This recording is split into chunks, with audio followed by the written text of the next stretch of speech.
안녕하세요. JD 부장연구소의 소장 조던입니다. 오늘은 나스닥 2.75% 하락, CPI 때문에 폭락하나 라는 주제로 말씀드리도록 하겠습니다. 2022년 6월 10일 금요일 시황입니다. 유튜브 멤버십에서는 최근 JD 부장연구소 투자 현황 및 자산 현황에 대해서 알 수 있습니다. 관심 있으신 분들은 동영상 아래 댓글 링크를 참조해 주시기 바랍니다. 부해체인저 1,2권이 절찬리에 판매 중에 있습니다. 2022년 6월 JD 부장연구소 16기 공지를 합니다. 부동산 강의와 부동산 주식 패키지 강의는 다음 주 월요일인 6월 13일부터 일주일간 모집을 하니 관심 있으신 분들은 동영상 밑에 댓글 링크를 참조해 주시기 바랍니다. 뉴욕 마켓워치 긴축 굿비 당긴 ECB 주식 떨어지고 달러 올라가고 채권 혼조다 라는 기사가 있는데요. 어제는 나스닥이 2.75%, S&P 500 지수는 2.38%, 다우존스 지수는 1.94% 떨어지며 3대 지수 모두 크게 하락했습니다. 메인 이슈입니다. 나스닥 2.75% 하락, CPI 때문에 폭락하나. 오늘 CPI 발표를 앞두고 다시 공포심리가 확산하고 있습니다. 오늘은 왜 떨어졌을까? 오늘 주가를 떨어뜨린 악재를 한번 살펴보도록 하겠습니다. 첫 번째는 ECB 통화 정책인데요. ECB가 이번에 자산 매입을 종료하고 다음 달부터 금리를 25bp 올린다고 했습니다. 이것이 왜 악재이냐? 103까지 달러 인덱스가 올랐기 때문인데요. 달러 인덱스가 한때는 100일까지 떨어졌는데 달러 인덱스가 103까지 올랐습니다. 달러 인덱스가 상승세라는 얘기죠. 즉 이번에 ECB가 긴축을 시작하면 달러 인덱스가 떨어져야 정상입니다. 왜냐하면 ECB의 긴축은 달러보다는 유로화의 강세를 의미하기 때문입니다. 그런데도 불구하고 달러 인덱스가 올랐습니다. 이것은 두 가지로 생각해 볼 수 있는데요. 첫 번째는 ECB의 긴축은 너무 느리다는 견해입니다. 50bp씩 빠르게 더 크게 긴축을 하는 연준에 비해 25bp를 다음 달에야 처음으로 도입하는 ECB는 너무 약하게 긴축한다고 보는 견해입니다. 이유는 미국보다 현재 EU의 경기가 너무 안 좋아서 내린 선택입니다. 둘째는 연준의 긴축이 더 강할 것으로 보는 견해입니다. 말 그대로 연준은 미국의 소비 심리가 EU보다 훨씬 좋으니 더 빠르고 더 크게 긴축을 통해 인플레이션을 잡을 것으로 보기 때문인데요. 즉 앞으로 달러의 가치가 더 높아진다는 의미입니다. 이 악재의 근본은 연준이 더 크고 빠르게 긴축을 하니 밸류가 높은 나스닥이 더 많이 떨어질 수밖에 없다라는 것입니다. 두 번째는 중국 재봉쇄인데요. 중국의 상하이와 베이징의 일부 지역이 재봉쇄에 들어갈 것이라는 소식이 있습니다. 그래서 중국의 소비 심리가 위축될 것이라는 견해 때문에 국제 유가가 소폭 떨어졌습니다. 중국의 상하이 재봉쇄는 공장과 항구가 막힌다는 것이죠. 이러면 제한은 오를 수 있고 그로 인해 나스닥 등 기술 기업의 이번 분기 실적이 안 좋을 수 있다는 얘기가 됩니다. 즉 나스닥이 하락 요인입니다. 어제는 섹터를 가리지 않고 전체적으로 다 떨어졌습니다. 오늘 발표되는 CPI가 그래서 중요합니다. 만약 예상치인 8.3% 넘어가면 주가가 크게 요동칠 것입니다. 이렇게 주가가 1% 넘게 오르고 내리는 큰 등락이 있다는 것은 아직은 시장이 안정을 찾지 못했다는 것이고 변동성이 클 때는 대부분 하락합니다.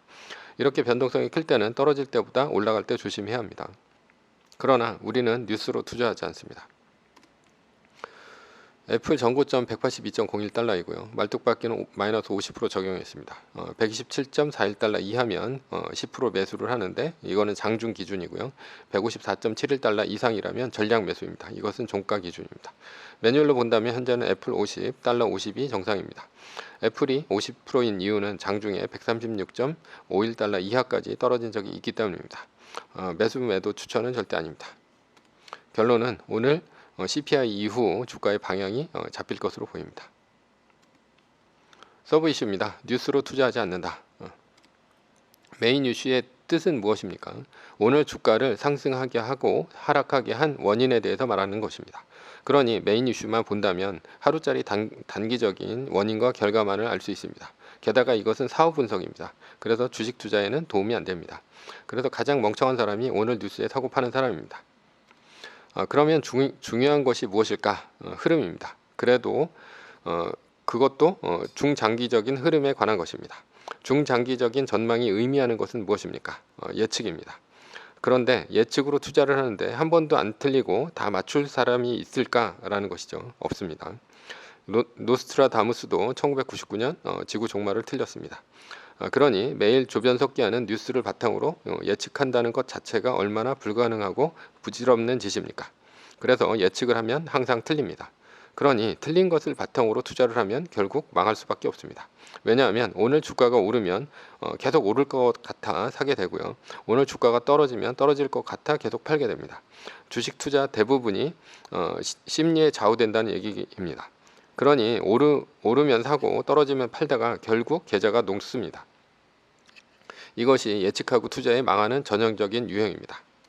게다가 예측해서 투자하는 사람은 자존심이 강합니다. 자신의 예측을 바탕으로 투자를 하니 웬만한 확신과 고집이 아니고서야 어떻게 자신의 전 재산을 투자하겠습니까? 그러니 예측하고 투자하는 대부분의 사람들은 자신의 예측이 맞을 것을 대부분 확신합니다. 그런데 만약 오른다고 생각해서 샀는데 떨어졌다면 어떤 일이 벌어집니까? 자신이 틀렸다는 것을 인정하지 못합니다. 그리고 자신의 판단은 맞았는데 주식시장이 틀렸다고 생각합니다. 적반하장으로 주식시장이 자신을 망신줬다고 생각합니다. 그래서 자신의 판단이 틀렸음에도 자기 주장을 꺾지 못합니다. 자존심의 문제죠. 자신이 틀리지 않았으니 손절을 할 리가 없고 주가가 떨어지는데도 기다립니다.